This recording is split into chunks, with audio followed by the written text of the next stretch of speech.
I'm going to talk today about undervine management on Long Island, and I am presenting this with the input from my colleague Andy Senesac, who's one of the best weed scientists I've ever met, and I feel very fortunate to have him in my office. So he's had a lot of input into this. So I'm not going to talk so much about soil management, but what goes on the vineyard floor.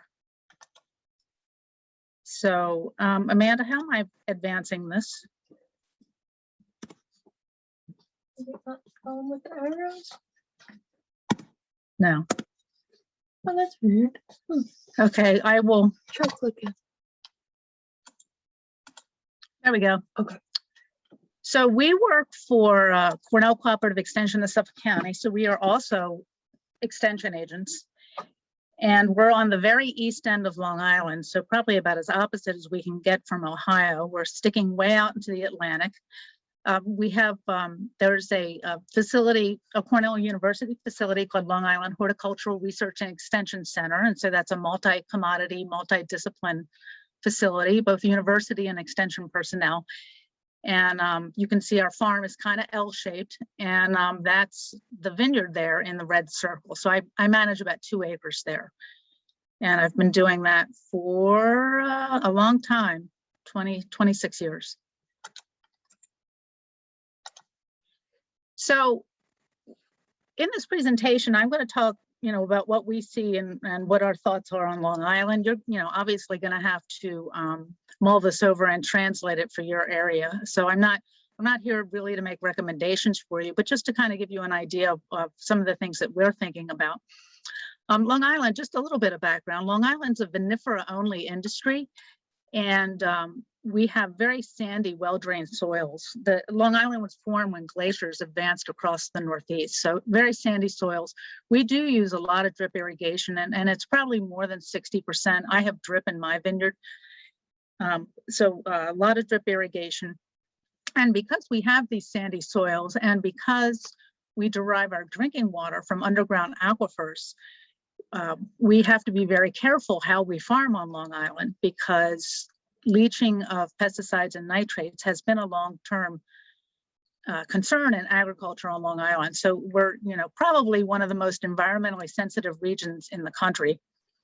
And we have actually very, very strict regulatory environment here, but it's necessary because of our region. So what are we doing on the floor on Long Island? Well, we're probably like a lot of other vineyards in the eastern US, and this is actually a shot of part of my vineyard. In the row middles, we start out with seeded perennial rye and fescue, maybe clover thrown in, and then it eventually progresses to having a lot of weeds infiltrate, but we do keep permanent cover in the row middle. And so I'm not going to talk about that today, but I'm going to talk about the area under the trellis.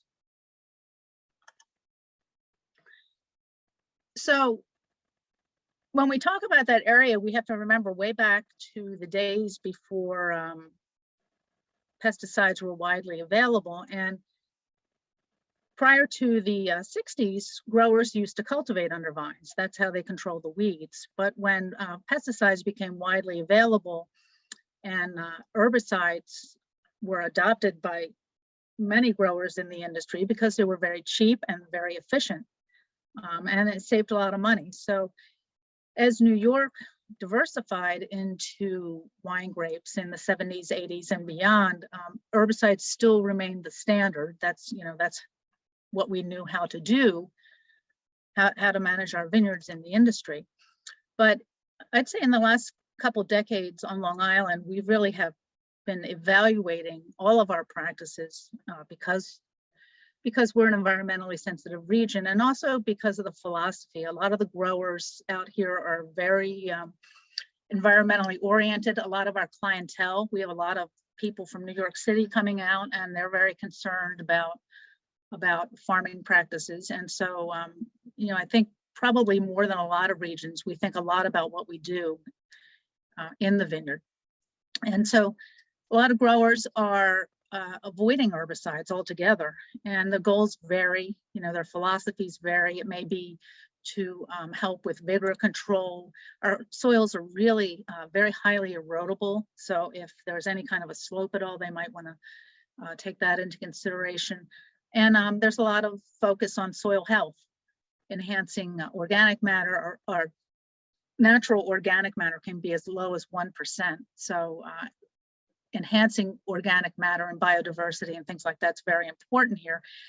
And preserving and enhancing soil carbon. And that's something that, you know, agriculture is going to hear more and more about as we start to worry more and more about climate change.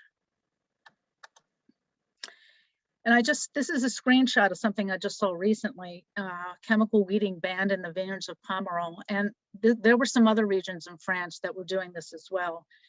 And, you know, I think this kind of movement is gaining momentum. There are a lot of concerns about not only just herbicides in general, but things like Roundup and paraquat. And I don't need to go into those specifically, but you know what I mean. And I think, you know, I've been doing this for 35 years, which means I've been spraying vineyards for 35 years. And, you know, I think the one thing that I feel now at this point in my career is that we really, as an industry, need to focus on trying to be good stewards of the environment, trying to do any little thing we can to help make our businesses more environmentally responsible.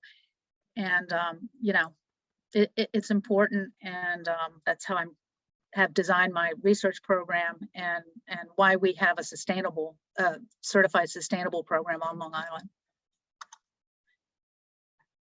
So again, the choice of your management system. So there's some options for sure. And it again depends on your philosophy and your feelings about herbicides and glyphosate and paraquat. But these glyphosate and paraquat, we get questions in the wineries and guys who go into the city and sell wine say that the sommeliers and restaurant people in the city ask about that. So it's you know, it's a delicate issue in a lot of areas of the country.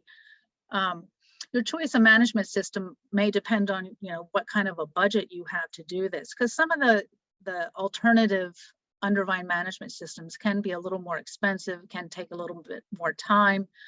Some of the equipment's a little bit expensive.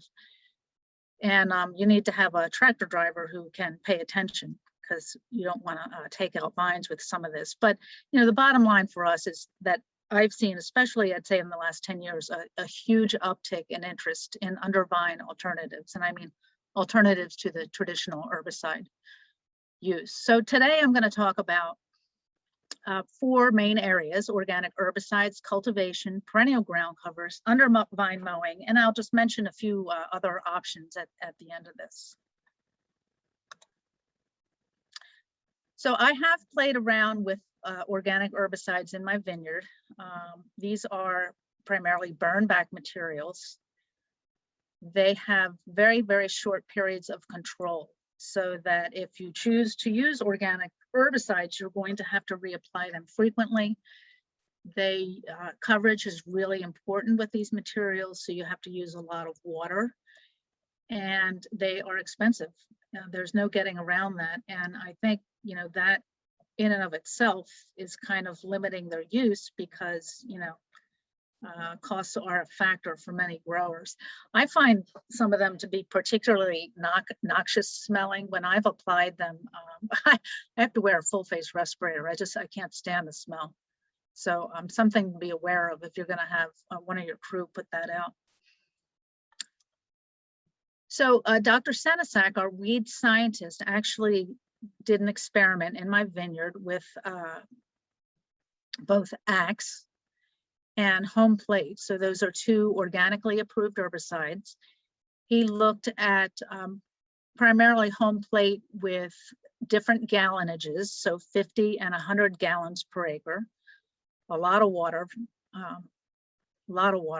And he looked at 2 different rates. And I'm not going to talk about this acidifier treatment that he included. That was kind of, let's see if this helps. But so some of the results, here's Axe versus Home Plate at 50 gallons per acre, 9% solution. And they were fairly close in their performance. I found when I was just using this for maintenance that Axe actually worked a little better than Home Plate. So for all intensive purposes, our feeling was that these were fairly close in performance. Here we are at 50 versus 100 gallons per acre.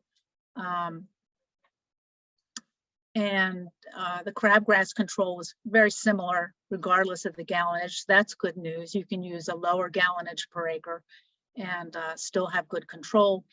And here we are at 6 and 9%, so two different rates of Home Plate. And again, the rates were very similar. Good news, since these are expensive materials, and you can get away with using the lower percentage.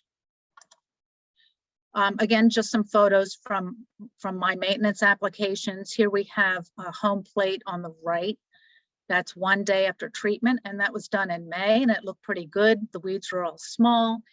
Here we are on the left in July, and you can see that the Home Plate wasn't really affecting the crabgrass and the dandelions quite as much as some of the smaller weeds. So yeah, it doesn't really do a great job on some of the hardier weeds. And pretty much it's about a two-week period of control. Andy seems to feel that you can get away with 3 to 3.5 weeks. You know, probably if I had vines that were stressed, I would go with a shorter interval for that. But it's not something that's going to be that you can apply once or twice during the season. You're going to need multiple applications. Home Plate has kind of an oily formulation, and we found that it needs really, really good agitation. Otherwise, because I was spraying these backpacks and getting areas where it didn't look like I sprayed herbicide at all, and that's because I was not agitating well. Something to consider. And then white clover and fescue followed the same patterns as crabgrass in this study. So my slides seem to be doing their own thing too. So grower, just put these in. These were a couple of grower quotes on the use of organic herbicides. And one guy, he does not use conventional herbicides at all. He primarily cultivates.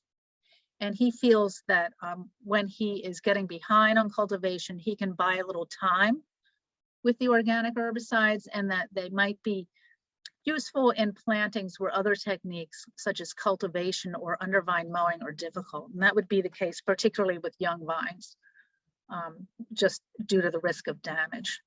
So just some thoughts from a local grower. So undervine cultivation, and these are actually a couple of units that growers on Long Island have recently purchased. I would say the majority of growers on Long Island that are not using herbicides are cultivating under the trellis.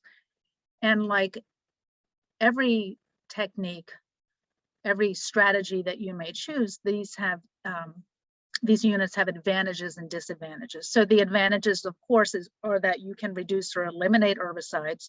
Some growers are actually using them in combination with a single post-emergent. And there are a lot of different brands and types, and I am not an expert on these, but you have a lot of different options with these units. You know, the disadvantages, of course, are that they're disturbing the soil, so potentially increasing erosion and decreasing things that you want to keep around, like organic matter and soil organic carbon. And they tend to be on the expensive side. But I would say this is very common now on Long Island. And in fact, a couple of growers have bought this star wheel with the little, I don't even know what they call it, that little yellow thing on the bottom. I apologize, the attribution dropped off of that slide. But this star wheel is, growers like it because it's ground driven and they can go pretty fast. So they feel it does a really good job chopping up weeds and kind of throwing them off from under the trellis. The knife blade alone works. That's an old photo. It works, but sometimes it just lifts up the vines or the clods of soil and sets them back down so the weeds reroot. So it's not as efficient as some of these newer units.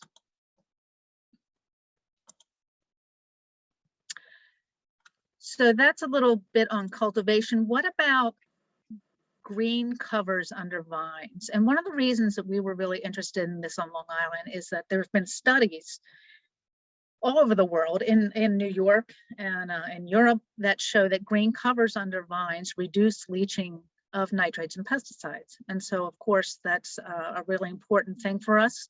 And you can see in this photo, if you look in the upper right, you can see how close farms are to bodies of water on Long Island. And you're looking at right here, the Peconic Bay at the bottom, and then there's a little inlet. And if you look way, way, way in the back, that's Long Island Sound. So Long Island's fairly narrow.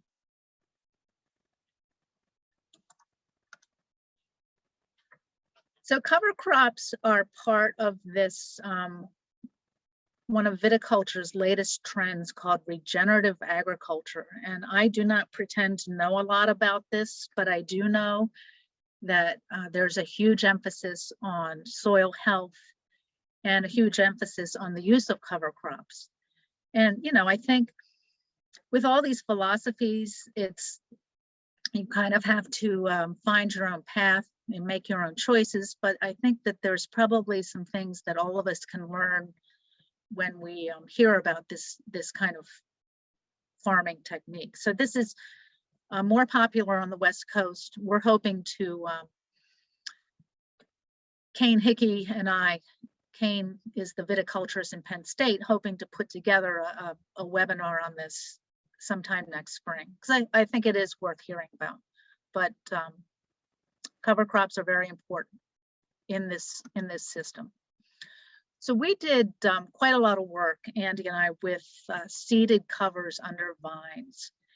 And again, advantages and disadvantages. You can use under vine covers to control vigor if vigor is an issue in your vineyard. And you can improve soil quality by improving organic matter and carbon and reducing erosion. But there definitely are some challenges we found doing this. You absolutely have to prepare the site. The soils on Long Island are very compacted, and even under the trellis, there's a lot of compaction. Seeding, especially a large area, is not so easy. You do have to manage these cover crops. The weeds infiltrate. You may have to mow. You may have to weed whack. If these covers are tall and persistent, you can get rodents in there. And some growers that played around with these cover crops were pretty unhappy about that part. And another thing, I don't know how common this is in Ohio, but we have quite a problem with ticks on Long Island. There's a lot of species of ticks and a lot of tick-borne diseases. And so as someone who has had a tick-borne disease, I'm not looking to wade through tall cover crops when I go to a vineyard. And finally, green covers may harbor ants. And so what, except that, ants tend mealybugs. And mealybugs, at least in New York, are one of the big transmitters of leaf roll virus.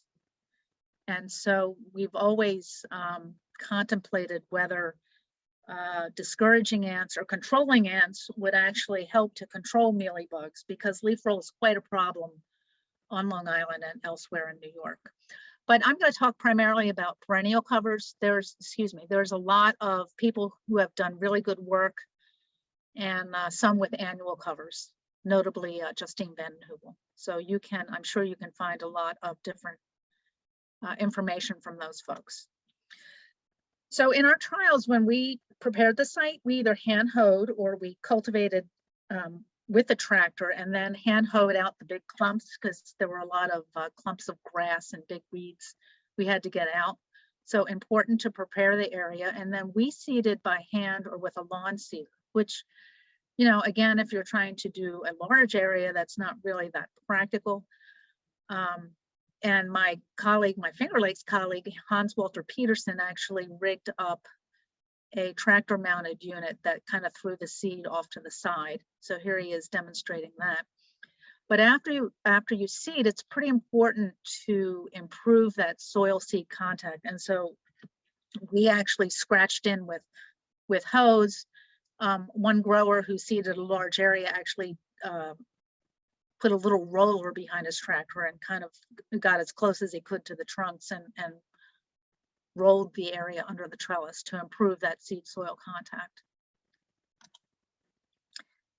So here's our trial, and on the left is the, wait, I have my bar here. On the left is the fescue, and on the right is the clover. So we seeded in May, and this was what it looked like in June. So we were pretty happy. You can, at least in our area, seed these in the fall as well. And here we came back the following spring, and the clover looked great. We were very proud of ourselves with that one, but the fescue looked kind of anemic. But this actually did fill in quite nicely and green up. So it just took the fescue a little bit longer to come around. The fescue established well. There were fewer escape weeds in there. It was a no-mow mix, so it stayed fairly short. We didn't have to mow it. But we found it was highly competitive for water and nitrogen. So in drought years, this really was a problem. Even with irrigation, it was kind of hard to overcome the competitive effects of this cover. And it did, in some cases, end up reducing pruning weights. The clover, on the other hand, established very quickly, had a ton of weed infiltration. It was kind of frustrating.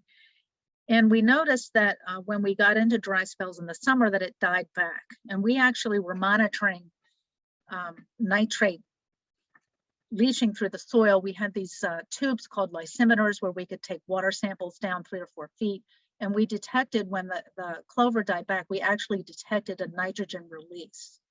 And so, you know, that might be desirable in some cases, but in some cases you might not want that. But I'd say the biggest problem with the clover is that it died out and it needs reseeding. I mean, the fescue pretty much was well established and did not need reseeding.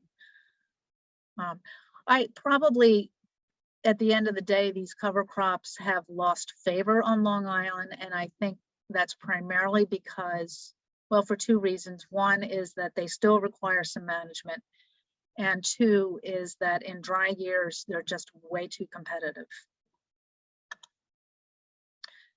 Tall covers, this photo on the right is a grower vineyard, and I personally would not walk into this vineyard because if I did, I'd be covered with ticks when I walked out. But this is red clover, and I think the grower was pretty unhappy. This is a VSP system. The clover was well up into the cluster zone, and he was having a hard time mowing it. And you know, that would definitely increase relative humidity and maybe aggravate disease control. We did find with the fescue, not in all plots, but in some plots, that voles were a problem. And you can see the trail on the right.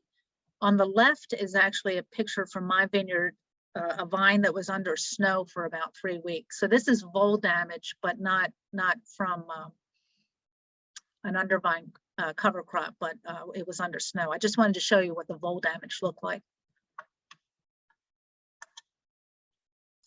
So Dr. Senesac and I are actually experimenting with a new type of grass. This year, this was a company out on the West Coast that contacted us, and this is a new type of POA grass. You know, POA annua is annual bluegrass. It's a new species of POA grass that actually purportedly dies down in the summer. So this is a plot. We seeded some demo plots in my vineyard last year, and this is how it came up.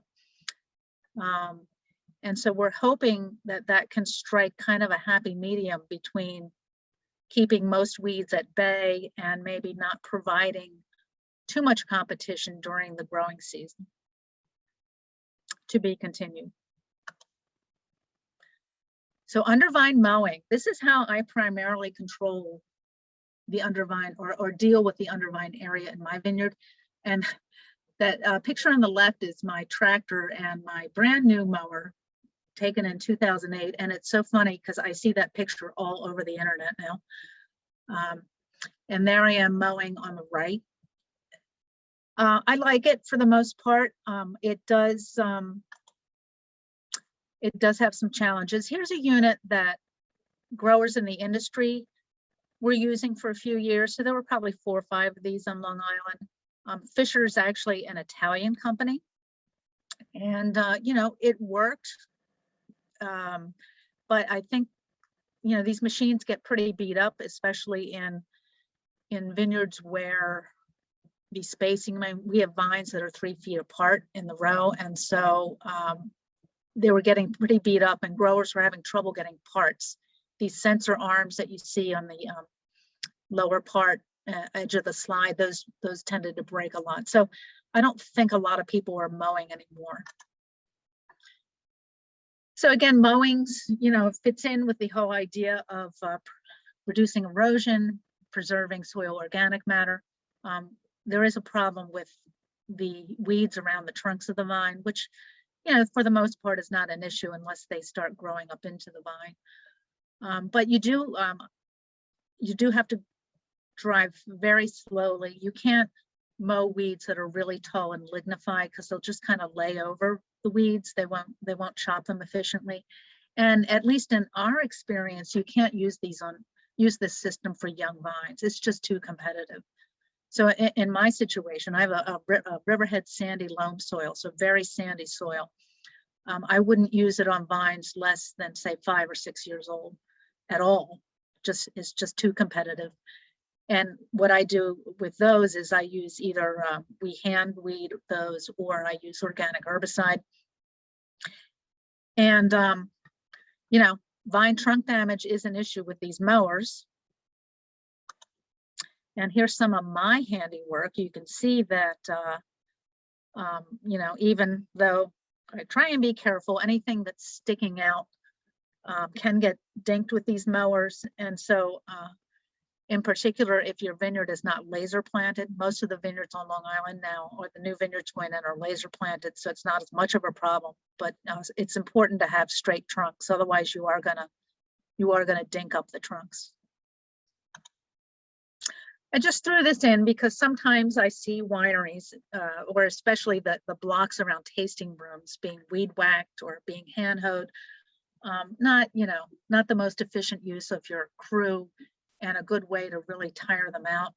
I saw one vineyard where the crew had weed whacked, but they had damaged the trunks so much that at veraison, the canopies turned solid red, and the grower was freaking out because they thought they had a lot of virus. But in fact, there was kind of a girdling of the trunk from the weed whackers. So maybe in some situations, but not really a long-term experience. And here's just a few more fun alternative systems. Here we have the Cornell weed flamer. So how'd you like to drive around with a couple of nice propane tanks on the back of your tractor? Not me, thank you. But you know, this was back in the days where they were trying to explore other systems. Here it is in action, and being used in a Concord, a high wire Concord vineyard. I love this slide. It's great. And these are provided, by the way, by my good friend Rick Dunst, who had been the farm manager of the Fredonia Vineyard Lab in Western New York. Very knowledgeable viticulturist and very good friend. I always get asked, why don't vineyards mulch?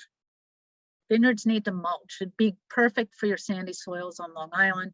I am not really a fan of mulch. I think, you know, it can be expensive. You kind of have to maintain it, otherwise it's going to travel all over the vineyard. Weeds do infiltrate, and I guess there's herbicide infused mulch, but you know, that would have to be labeled for use, number one, but also that kind of gets around, you know, if you're trying to reduce herbicide use, that's not really a viable option. When these mulches, a lot of them, when they start to break down, the microorganisms are using nitrogen as a food source. And so you really need to watch your vine nutrient levels if you're going to use a system like this. And again, rodents can be an issue. And I actually watched a talk,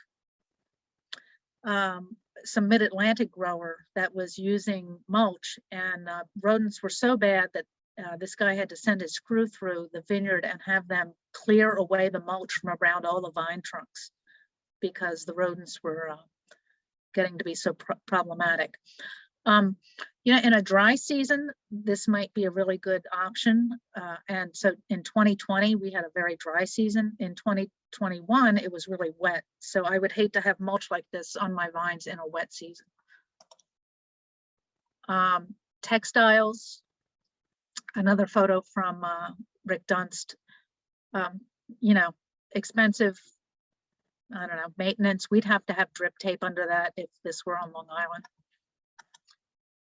There are some plastics that are biodegradable, and you know, maybe this is an option for a young planting if you don't want to use herbicide. I know some nurseries in upstate New York use this, and when they're done with the nursery, then they just till it in. It's got a very short shelf life, so you can't, if it goes on sale, you can't buy a bunch of it and put it in your barn. It's going to degrade. Excuse me, and it can be pretty pricey. So maybe in some situations, but not really a solution for a mature vineyard. So sheep, how about sheep? I think this is a really interesting option and, you know, maybe appropriate in some situations. Last year during the pandemic, I watched a gazillion webinars, and I watched two, in particular, Virginia Vineyards Association and a 6-hour webinar from California on sheep, using sheep. So it covered a lot of ground. But in California, they're using them mostly in the winter to control weeds. They don't have rain in the summer, so they don't have as much of a need for grazing in the summer, whereas we need them during the growing season. That's when things are growing on the vineyard floor. Excuse me. And that's a concern because we use pesticides, and you know, we can observe the REIs and so forth, but there still might be some pesticide residues on the vineyard floor. I think, you know, that needs to be evaluated before one goes ahead with this. And I am told by someone who knows more about animal care than I do that sheep are particularly susceptible to copper. The copper is not good for them. Excuse me, I'm losing my voice. So you have animal health and welfare to worry about, and it's expensive. You know, you have to, this guy in California said it took him, he estimated about $1,500 to move his flock of sheep just down the road, a mile or two, because you have to factor in the cost of the vehicles and the trailer and the shepherd and the insurance and so forth, animal care. So it's, you know, takes a little bit of effort. And this is a really, here they are in action. And they're really pretty darn cute and nice and hungry too. And thank you to Justine Vandenhoevel for providing all these slides. She's been doing some work on sheep. Here we have before and after. And, you know, pretty much if you want to have, keep another trunk, train up another trunk, you probably should protect it. They're hungry little hippos. Again, before and after. They do a pretty good job. But notice that she's been doing the work on high wire, and look, here's one guy. There's always one in every crowd, right? She's been doing it on high wire. But a lot of vineyards, a lot of vinifera vineyards are on VSP, both in the Finger Lakes and on Long Island, certainly. Our vines on Long Island are all VSP. And that's a concern because, of course, the sheep would have access to the leaves more readily. And so Justine and colleagues were thinking, well, that we could use side net or panel net. However, according to the webinars I've listened to from California and Virginia, that sheep also eat clusters. So you pretty much would have to protect the whole canopy, including the cluster zone,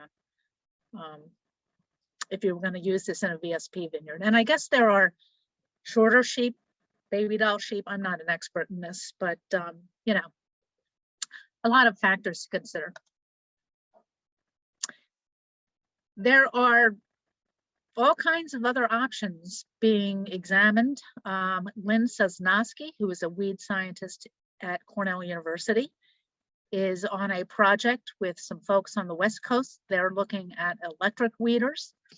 And I'm sure over the next year or two that you'll hear more about their project. There was a grower on Long Island that used this high pressure water unit. And he said he had to drive ultra slow and it used a tremendous amount of water. You know, and of course there were concerns about, well, if it rains a lot, do we want to really be going through the vineyard multiple times with more water? So that kind of came and went. And I'd say probably the steam units have the same concerns. You know, and one of the concerns with all these is that they're probably pretty energy intensive. So, you know, maybe in the future. And that pretty much wraps it up. I'd like to thank everybody for hosting this and for inviting me to speak. That's an osprey sitting on an irrigation wheel, and happy to report that we have a really healthy, robust population of ospreys on the east end of Long Island.